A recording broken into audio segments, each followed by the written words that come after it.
Quick episode recap. In the port city of the Beastmen continent, Leoport, we see a young girl named Shironeko walking down the busy street. Upon seeing her, a stall owner offers her some fish. Another shop provides some meat for her to take back as well. In this manner, many shopkeepers continue to give away large amounts of their goods, thanking her for helping them secure their supply chains. She is still growing, and also has a younger sister to take care of, so the adults are more than happy to share, reasoning that beastmen should look after each other. She sincerely gives her thanks, promising to repay them before moving on.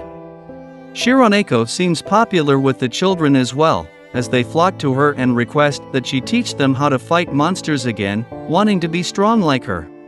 But she refuses, as fighting is her job, and the children should instead be out playing. By the end of her stroll, she can no longer carry any more food, and the townsfolk laugh at her expense. It was a hard struggle, but she manages to open her door, and greets her sibling, Mineko. Mineko notes that everyone loves her too much, and Shironeko states she'll give away the excess food to others in need.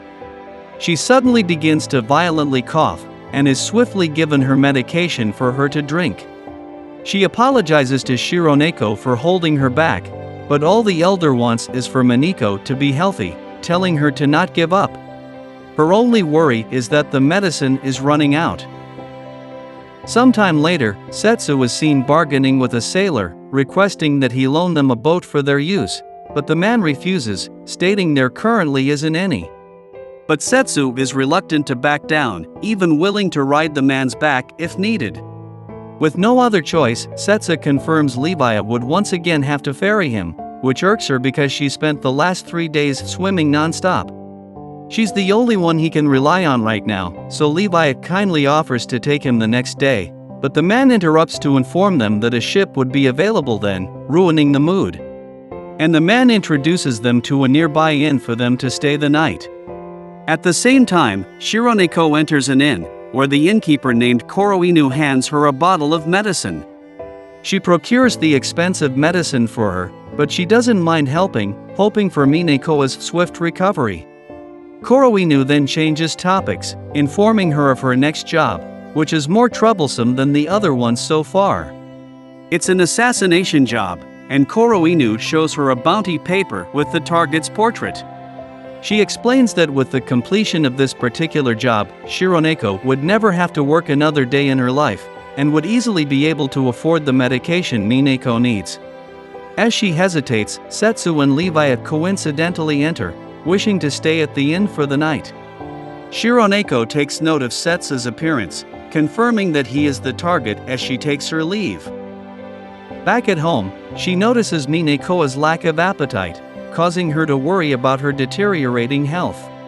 Realizing that she must secure more medicine, Shironeko makes up her mind to take the job, and tells Mineko that she has one more thing to do tonight.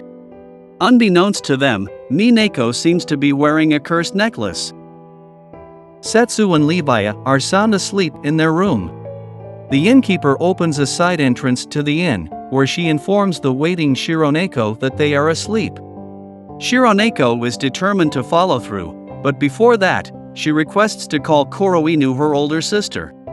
She has been taking care of the orphan Shironeko and Mineko, which is why they are still alive today.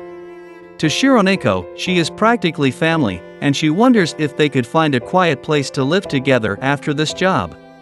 Koroinu doesn't mind being called sister, and encourages Shironeko to complete the job for her younger sibling, and hands her the key to Setsu's room. As she rushes inside, Koroinu reflects that it's been a long time since she was last called sister. Shironeko silently enters the room, and slashes down at Setsu. But she notices too late that it's illusion magic as Setsu attacks her from behind, sending her flying through the window. He probes whether she follows Toma, but Shironeko gets confused, and asserts she must take his life. She does a partial beast transformation, and proceeds to use magic on him to no avail as he easily cuts through it. He counterattacks, grabbing her head, smacking her face, and sending her crashing to the ground, knocking her out. Setsu immediately notices remnant curse magic on her, and concludes that it likely transferred to her from another source. Watching from a distance, Kuroino quietly slips away. When Shironeko finally regains consciousness, she immediately notices Setsu and was about to lunge at him, but is stopped by Mineko, who explains they found her unconscious and brought her back here. Setsu wants her to play along, and she meekly thanks him for the help. Understanding the gist of their circumstances, he informs her that Mineko's condition isn't from an illness. He casts magic on her necklace, which reveals the dark magic that lingers around her body.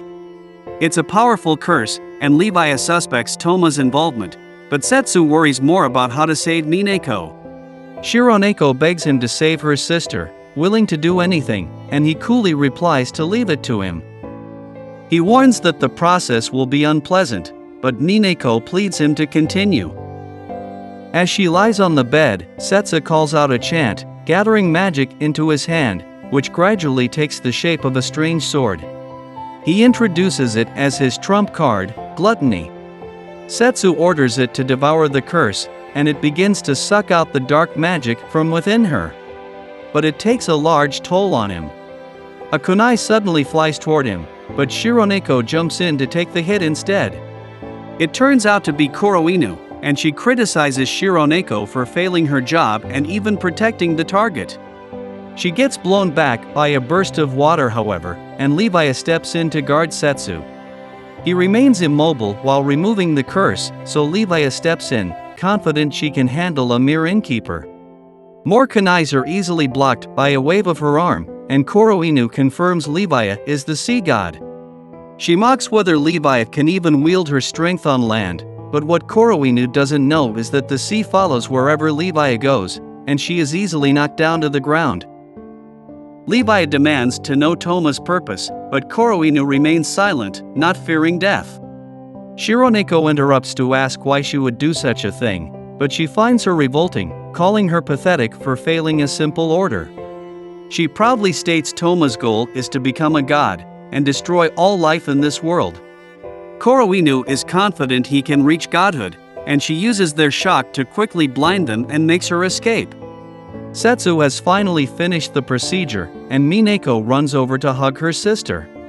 She's completely healthy now, and the sisters share their moment of relief together.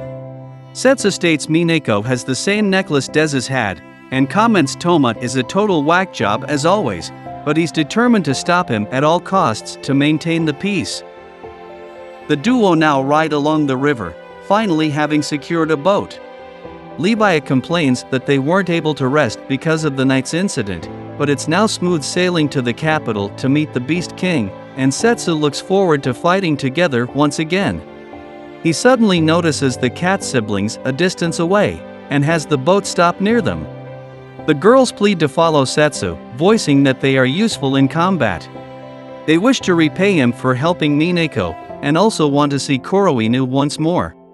It's going to be a tough journey, but they are determined to follow through, so Setsu welcomes the sisters to the party, and they set off once more to the Beastmen royal capital, Regdom.